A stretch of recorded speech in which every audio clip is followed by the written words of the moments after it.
இன்னைக்கு பச்சை பயிர் போண்டா எப்படி போடுறதுன்னு பார்க்கலாம். மிக்ஸி ஜாரில் 4 கிலோ பச்சை பயிறு நான் 3 மணி நேரம் ஊற வச்சு வாஷ் பண்ணி வச்சுக்கிறேன். பச்சை பயிர் போட்டுக்கலாம்.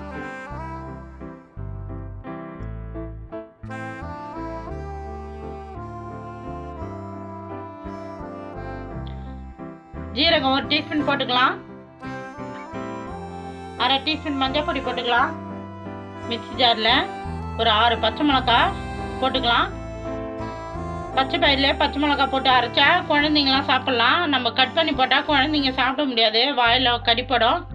அதனால் நான் பச்சை பயிர் அரைக்க மாட்டேன். நான் பச்சை மிளகாய் 6 பச்சை மிளகாய் நான் போட்டு அரைச்சிக்கிறேன். நீங்கள் உங்கள் காற்றுக்கு தகுந்த மாதிரி பச்சை மிளகாய் போட்டுங்க.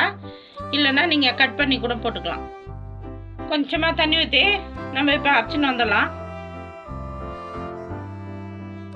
நம்ம பச்சை பயிறு அரைச்சின்னு வந்தோம். கொஞ்சமாக தண்ணி ஊற்றி வடை மாவு பதத்துக்கு நம்ம அரைச்சோம்.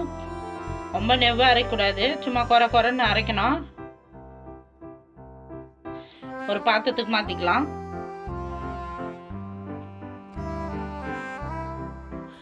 கால் கிலோ பச்சை பயிருக்கு 1/4 கிலோ கடல மாவு கலந்துக்கலாம்.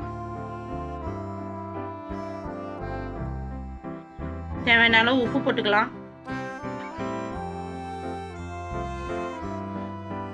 கொத்தமல்லி தழை கைப்பிடி போட்டுக்கலாம்.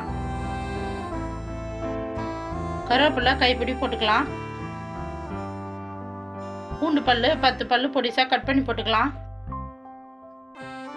இஞ்சி பொடிசா ஒரு சின்ன துண்டு அளவு தோல் சீவிட்டு பொடிசா கட் பண்ணி போட்டுக்கலாம்.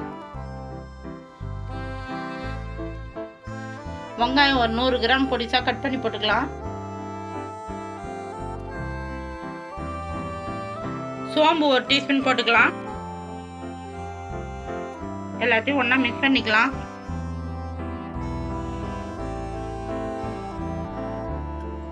கொஞ்சமாக தண்ணி தெளித்து நம்ம மாவு பிசைஞ்சிக்கலாம். போண்டா மாவு பதத்துக்கு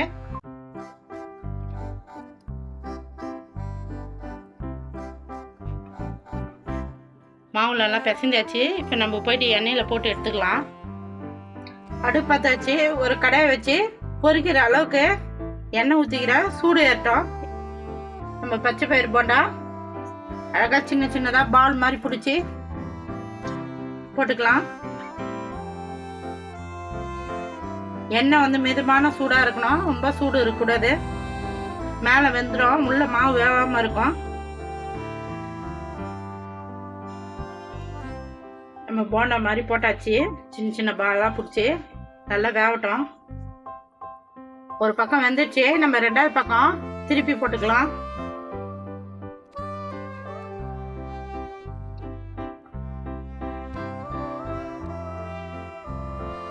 போண்டா எல்லாம் வெந்துடுச்சு. நம்ம இப்ப எடுத்துக்கலாம். நல்லா எண்ணெய் இருத்துட்டு எடுங்க. கவி ஸ்பெஷல் கிச்சன்ல இன்னைக்கு பச்சை பயிர் போண்டா எப்படி செய்யுதுன்னு பார்த்தோம். சூப்பராக செஞ்சாச்சு. மேலாம் நல்லா மொரன்னு இருக்கும், உள்ள நல்லா சாஃப்டாக இருக்கும். பச்சை பயிர் வந்து உடம்புக்கு நல்லது. குழந்தைங்களுக்கெல்லாம் வீட்டிலே செஞ்சு கொடுங்க. நான் எப்படி செஞ்சேனோ அந்த மாதிரி செஞ்சு பார்த்துட்டு எப்படி இதுன்னு எனக்கு சப்போர்ட் பண்ணுங்கள். இந்த வீடியோ பிடிச்சிருந்தா லைக் பண்ணுங்கள், ஷேர் பண்ணுங்கள், சப்ஸ்கிரைப் பண்ணுங்கள்.